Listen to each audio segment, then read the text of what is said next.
The Presidential Amnesty Programme has launched a 1.5 billion Cooperative Fund, the Presidential Amnesty Programme Beneficiaries Cooperative Society Limited, to give strategic empowerment directly to former agitators in the Niger Delta.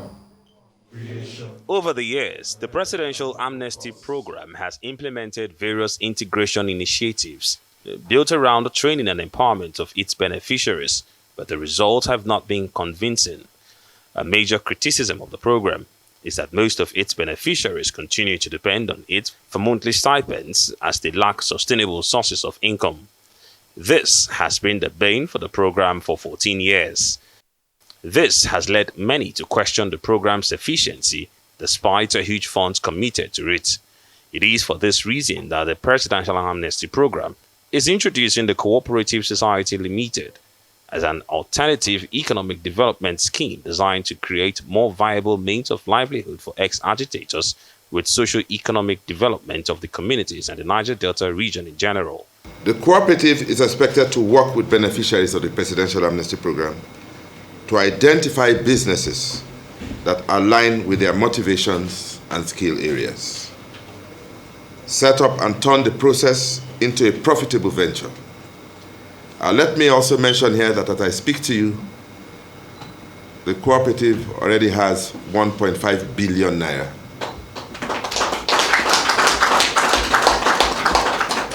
deposited in Providus Bank, which they would immediately access for the beneficiaries. The cooperative is expected to work, like I said, with beneficiaries of the Presidential Amnesty Programme to identify businesses. It will also provide technical and business development support to beneficiaries to enable them own and run viable business ventures that will meet their essential needs, create employment, and boost economic growth in the Niger Delta region. While a major source of empowerment has been the monthly stipend of 65,000 naira, Chairman Advisory Committee of the Board says the scheme targets a more permanent and sustainable way of empowerment. This amnesty program has been on for a number of years. You've just come on board, and in your own wisdom, you thought the thing needs to be, the whole program needs to be reorganized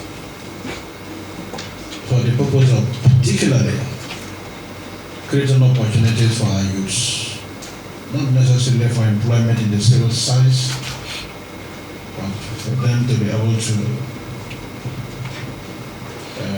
be businessmen, entrepreneurs, and so on. It's a very welcome initiative. On behalf of members of the board, I want to thank you. However, the plan to develop a cooperative scheme has met with some resistance by ex-agitators due to lack of trust in the system. But those who have embraced the innovation want others to give it a chance. Most of us, even the ex-agitators, we find ourselves into different critical ways. How can we be able to survive this? And we cannot even go back to our creeks again and start causing trouble. And that is not the way for us to manage the Niger Delta so that we can have a good way. My advice to the other personalities that will be beneficiaries, they should take it very, very serious. And once they are serious with it, I strongly believe that they will not be thinking of this 65,000 naira or whatever. But one day, the Bible said everything that is time and season. A day will come, sir, a day will come that this 65,000 naira is whatever will come to be it not the past. It will come to pass. The amnesty program was initially designed to terminate at the end of 2015, but the federal government extended it. There is, however, a new resolve by the federal government to bring the program to an end.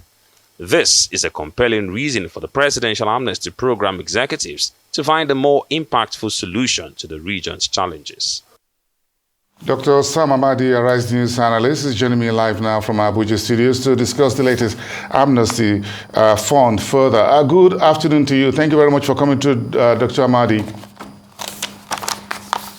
Thank you. Great having you here on GBR. Can you explain to me exactly how this fund will provide that strategic empowerment to former agitators of the Niger Delta? What will it achieve differently from the billions and billions that have been pumped into the amnesty program over the past years? Well, I think the real problem with the interventions in the past has been that cash transfer in an undisciplined environment without being supported by social programs and capacity building means that people can purchase livelihood for a specific period of time. So 64,000 naira, they spend it, sometimes even spend it in things that injures them. But what the Presidential Amnesty Office is doing now is to think in terms of sustainability. So if you're going to have a cooperative and then you're going to invest in things, enterprises that create profit, and then you're going to share, earnings. So you're going to have income, but in a sustainable manner. And then you're going to also relieve government from periodic financial infusion into that fund. So a cooperative would be self-sustaining. A cooperative can scale up even transfers to the amnesty themselves because they grow, it becomes much more, it has more revenue to share. And then it creates the mentality that's important, which is of enterprise, that look, that's a process that we are engaging. And then these former agitators become stakeholders who begin to have better focus in terms of thinking around the governance aspect of their livelihood. So I think it accomplishes a lot of multidimensional. First is that it improves present and future earning for them. It also inculcates a stakeholding, which is critical to exiting poverty and leveraging opportunity. And thirdly, it improves the governance aspect of the society by creating a sense of stakeholding and interest and process, engaging the process to see how things happen. Oh, interesting. So how do you see the 500 million naira monthly being deployed? I think, so if you look at the money, 500 million naira monthly deployed, it looks like a lot of money. But the question is, part of the problem is to know the population you're dealing with. Secondly, to also see cost-benefit analysis. Okay, fine. What should this money have done differently for us in Niger Delta? What kind of development can we procure? So I will not look at the money alone. I'm going to look at what in the medium to long term are we solving, what problem are we solving? So if you match this with training in entrepreneurship, financial advisory services, so you can say, okay, if you spend in 2 years, in 1 year, we are taking X amount of people out of not just restiveness, but out of poverty. So that amount of money could be justified by the real outcomes that you're going to get, the outputs, and the number of persons who we've seen reorientation. I was part of the Presidential Committee of Niger Delta under Yaradua, and part of these interventions are part of a larger microeconomy of transformation, of demilitarization and reorientation. And so if you look at the amount we are spending, the real problem is, are we solving the problem?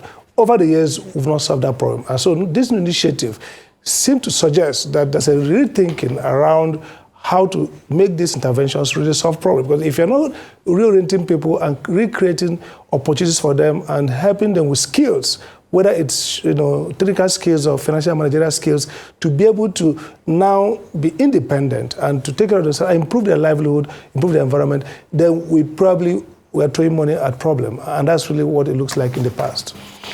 Okay, so one of the pillars of getting everyone to benefit for much longer and for life is education.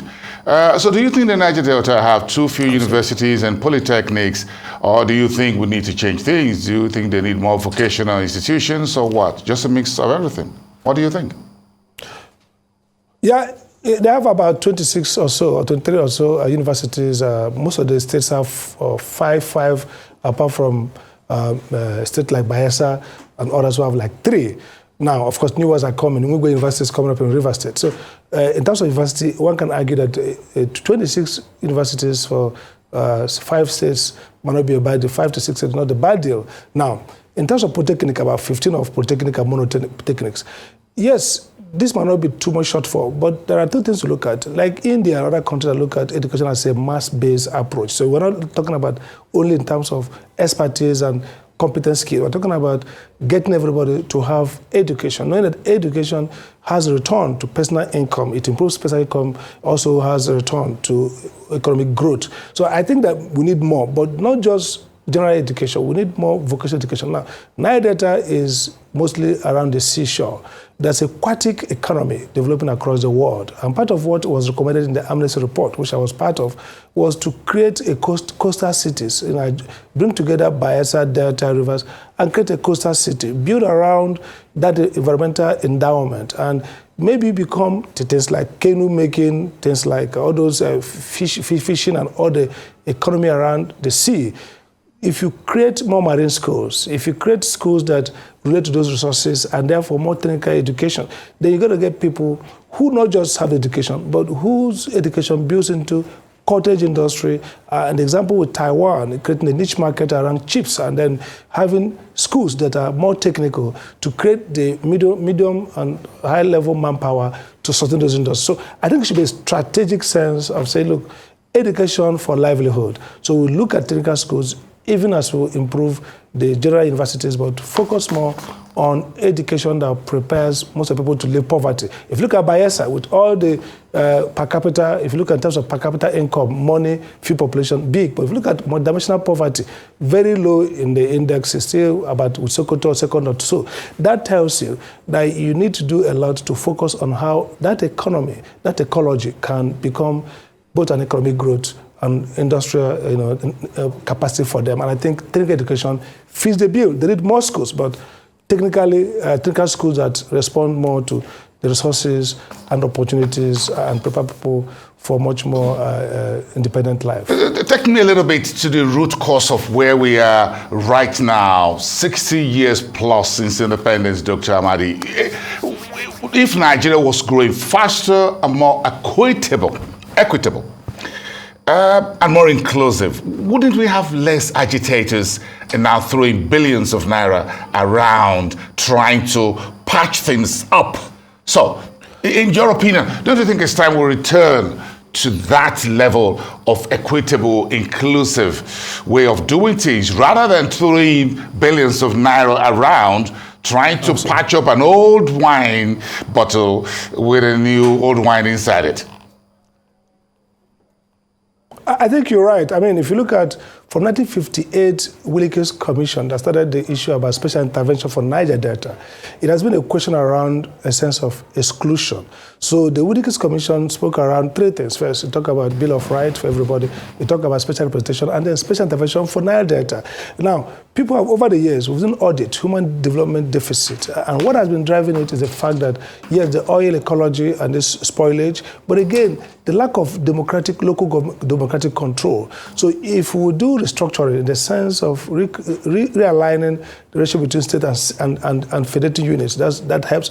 Two, if we democratize in the sense that we create opportunities for governance to really focus on local issues and, of course, match resources to local problems, then you can have the kind of growth that will be equitable and focus on areas that people benefit. Now, the thing about growth, economic growth, is that yes, a good tide may lift all the sheep, but history tells us that we can have growth that does not result in reducing the inequality. And so you must look at where is the growth happening. So we want to see more, for example, if the oil and gas sector grows, and most of those are expatriate, repatriable income, and income that's not going to be domiciled in Bayelsa or the rivers, then that may not be growth or revenue that goes to government that can be frittered away. But if you grow the aquatic life, the economy is growing, then the sector is directly relevant to the people. And again, wages, cash transfer, welfare state. So if you're going to improve wages, improve everything in those communities,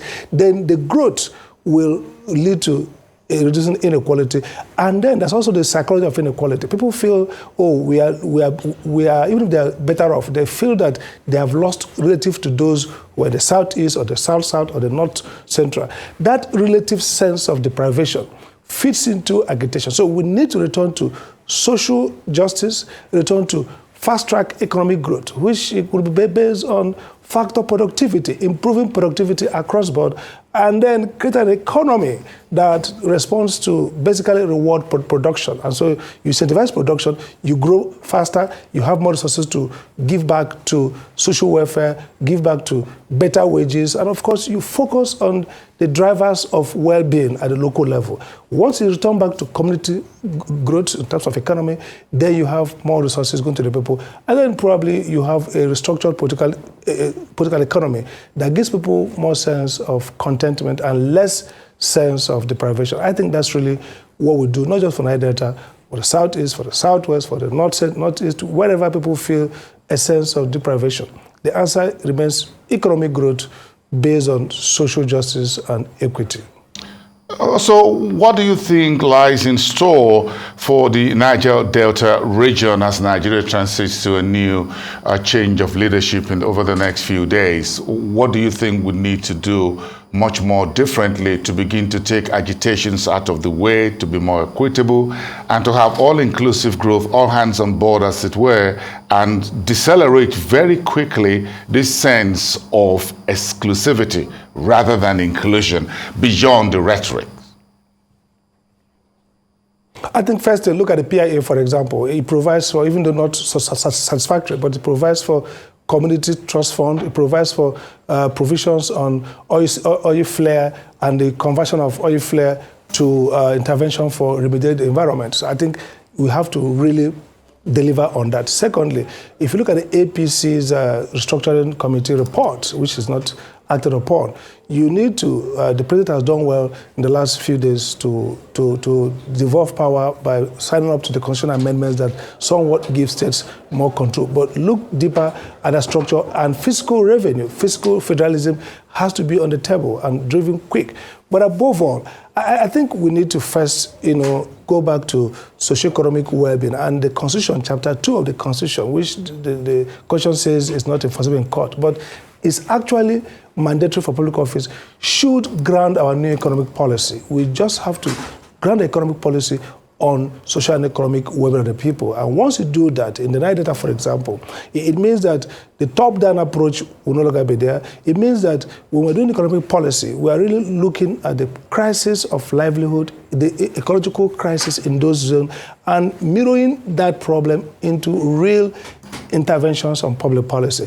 Now, big one is rebuilding back trust. You have to get the community, work together with government in a new corporatist form, like in the Scandinavia, where there are multi-stakeholder. Everybody feels not just it's government and business, it's government, community, business, shared prosperity, shared interests, and that will help to both reduce agitation and improve livelihood of the people. If you don't, politics shapes economic outcome, because if people are part of that coalition that's ruling, then the change in power configuration results in change of policy. And then you see, fast-track growth, and also see, balanced growth, and see equitable growth. Okay, so we're here, we are putting 1.5 billion naira in fresh money into this whole region now for the former agitators and all of that. So what metrics, do you think we have metrics in place to evaluate the impact moving forward, or we're just, as usual, we're just throwing money, hoping that once you throw in huge amount of money, everything will be quiet, everybody will be fine? I think the new leadership at the Presidential Amnesty Office look like they have learned from the past. They sounded, listen to them, they sounded more committed to outcomes. But we need to support them to say, look, develop, like you said, good metrics. And then again, don't just give people money. Don't create these cooperatives without first focusing on financial counseling, training for those who will be part of that system. Ensure that, look, these people have the entrepreneurial mindset to actually drive up production and themselves be part of creating value. One of the problems is to assume that once these guys get something, they will live away from rent-seeking and live away from militancy. It doesn't work that way. You need to match it with training, with value orientation. And so I think also we need to see policy support that will undergate and align these interventions with existing socio-economic policies of those states, of those regions, in the region. So the Amnesty Office needs to engage more in terms of developing ancillary services, ancillary policies that will ensure that what they want to do bears fruit. In the past, we've not seen results, but in the future, I think the mindset change that we see in this approach suggests that this new leadership is prepared to do the hard work of not just getting the money and throwing it at the problem, but examine the problem, ramifying everything and creating real drivers, real policies that will support that these interventions will solve the problem. So I am hopeful, but again, we need to be cautious as we proceed. All right, thank you so much. Dr. Sam Amadi, a Rise News analyst. Thank you so much out of our Abuja studios. Have a great evening.